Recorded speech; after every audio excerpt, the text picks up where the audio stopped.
Today we're talking about if a free community makes a good lead magnet.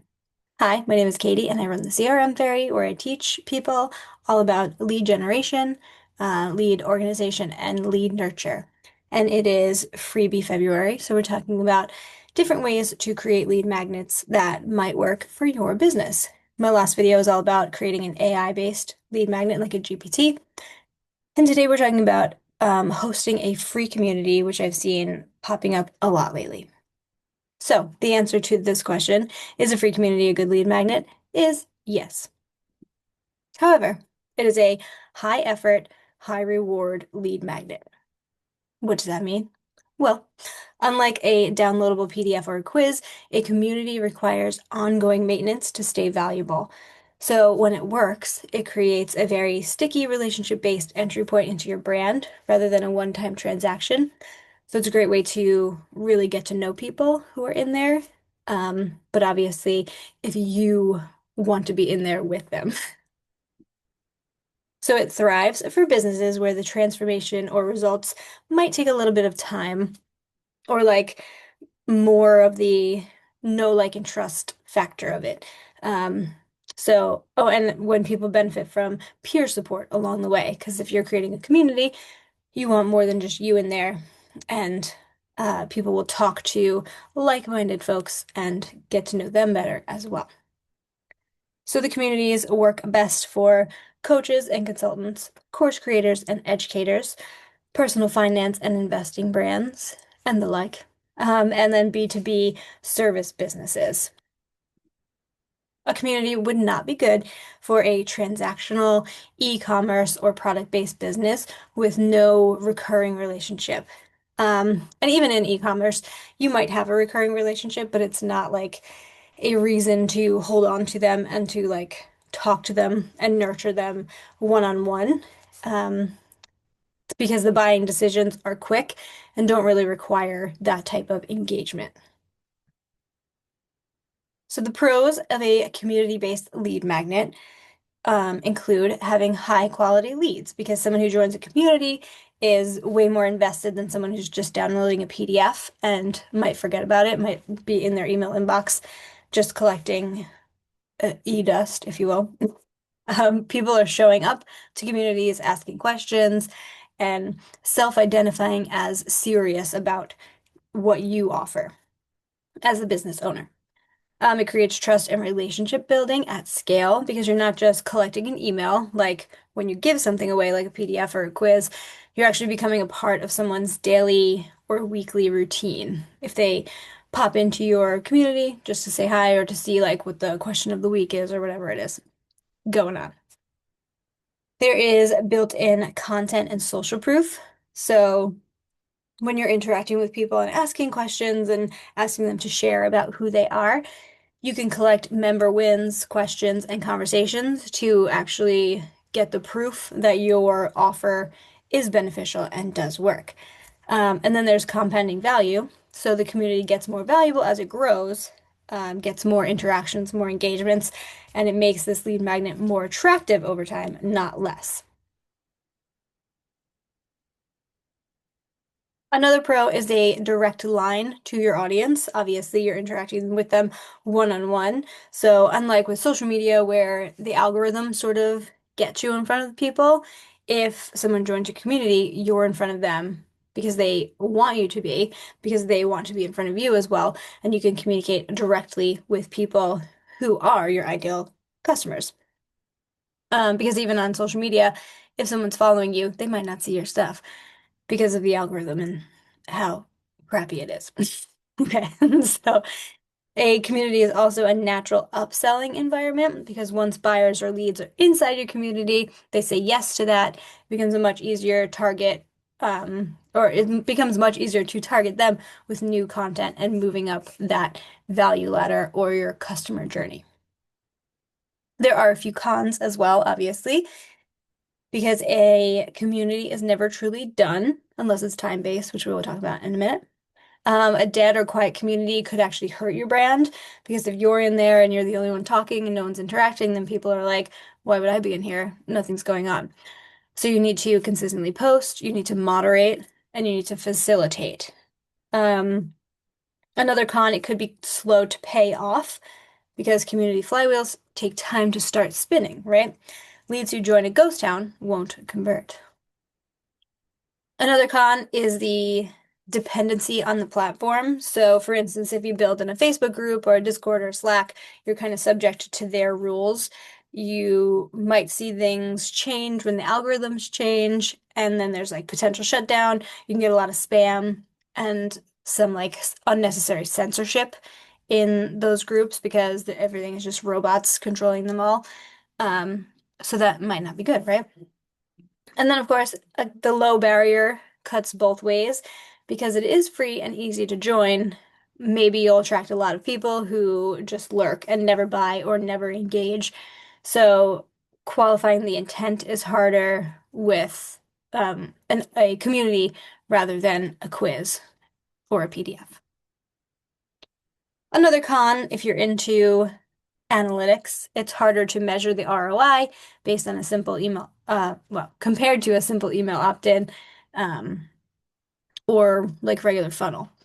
And then the worst part, probably, in my opinion, is the moderation because you do get spam, you can get negativity, people are talking about things that are not on topic, and then um, that can become a real problem if your community scales to hundreds and hundreds of people. So, a free community is one of the best lead magnets available because you're really getting the people who want to see how you work and work with you, but it's only good if you treat it like a core part of your business and not just a side thing that you're doing in addition to all of the other things that you're doing as a business owner. So it is important to show up consistently, celebrate member wins, post a lot of prompts, host live events, or do um, invitationals and like what's the word I'm thinking of? Challenges. Well, and then obviously using it as like a listening lab to understand what your paid offers should be. So you're really looking at what people are talking about and what they're in need of. And then you can create something that could be like, hey, I have the answer to that right now. And it is $15 if you want it, right? So a great way to upsell. So there are different types of communities, obviously. You can have an online forum or a discussion board. So this is a branded community space where members can ask questions, share experiences, and connect with each other around your niche or niche. This positions you as the hub for conversation for your industry. Um, so it's like if you want to be the place where people come and ask questions about a certain topic that you teach, then they might think of you first because they've joined your community and they're like, oh yeah, that person gets back to me with great answers. Another way to have a community online is a Facebook group. So this could be a public or a private group, depending on what you want. Um, and again, it's where you provide value, answer questions, and foster peer-to-peer connections. It's a great low barrier to entry because a lot of people already have Facebook and makes it very accessible.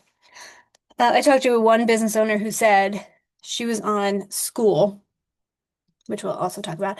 Um, and one of her like prospects said, "Well, I'm not going to join that community because I don't want to join School."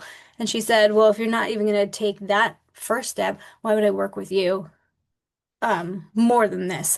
So if you do have a group somewhere that works for you because of all the perks and things like that, and somebody is not willing to join, don't get discouraged about that because they would be a PETA client anyway, which is pain in the ass. Okay, so if they're not willing to join your free community because they have to log in, then you're not going to want them as a client down the road. So that's just a random side note.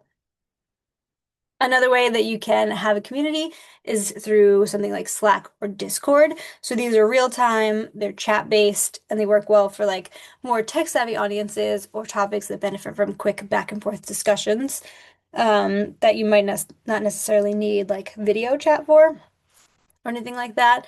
You could do voice memos, which is really nice because if you are like, this is too long to type, you just do a little voice memo and anybody can listen to it, uh, which is a good way to connect to people as well because they can actually hear you um, and feel more personal, right? You could also do a LinkedIn group. These are ideal for business to business audiences and professional networking, and it allows you to gather decision makers all in one place. I have not met a LinkedIn group that I have liked. Again, my opinion. Okay. But I started a LinkedIn group last year, 2 years ago, something like that. And I had to agree to let in a few people. Now I pressed approve to somebody and it said, you're not allowed to approve this person because they're in too many groups. Now, make it make sense. They asked to be in my group, you asked me to approve it, I do, and you say, no, just kidding. That doesn't make any sense to me. And also, the group like tripled in size super quickly, but I'm pretty sure it's all bots. That's not something that I can or care to vet, right? But I'm like, oh, my business group is growing. This is great. But anything I post, there's like 3 people engaging with it or something like that. And I'm like, are these people not real? I don't know why LinkedIn would give me robots as group members. Like maybe it's just for their numbers, but it doesn't really work for me. And I just don't like looking at LinkedIn anyway. But it could work if you have a super engaged group and it is like for professional networking. Um, but that's just been my experience on LinkedIn. You can do an exclusive email list community as well. So obviously there's no like peer-to-peer interaction, um, and there's like less engagement unless people are actually writing back to you and you're talking to them like that, but that can get crazy complicated. But positioning your email list as an insider community, you can give exclusive content, early access, special perks, that sort of thing, and grow a little community that way. And then there is community platforms like Circle, Mighty Networks, and School. So these offer a lot of features that social media doesn't, including courses, events, structured content, that sort of thing, alongside the discussion forums. So it's like, I think it's a better place for a community than like a Slack or a Discord, which is just words, words, words from what I've seen. Um, I am in a lot of school groups, and a lot of them are very interactive and um, exciting, right? So, the time commitment for these communities. There are 2 types, I guess, of communities. You have your ongoing slash evergreen communities. So with these, there's no end date. Members can join and stay as long as they find value. It works well for building long-term relationships and a reoccurring engagement. So this includes like Facebook groups, Slack workspaces, forum communities, that sort of thing. And then the second type of community can be a time-bound community, which is good for challenges, uh, like 5-day challenges, 30-day challenges, that sort of thing. So there's a fixed duration, 5 day, 7 day, 21 day, 30 day, whatever you want it to be. It creates urgency, which can also create a higher level of engagement because people are new to it, and they're trying to get whatever they need to get done within the defined time frame. Um, Giving somebody a 5 day community is an easy commitment to because you're like, oh yeah, I'm here, I'm going to interact for this week, and then I'm good to go. And then, of course, if you feel like you can't give longer than that to a community, it's still a good way to interact for that fixed duration. Time-based communities also include cohorts. Like if you're the first cohort for um, this like 30-day challenge thing, then you can chunk people into these different communities and sort of do the same thing every 30 days for a new group of people. So it's actually easier to control than like an evergreen group where you might feel like you're going to run out of content and questions. You could also do seasonal or quarterly communities. That's another time container.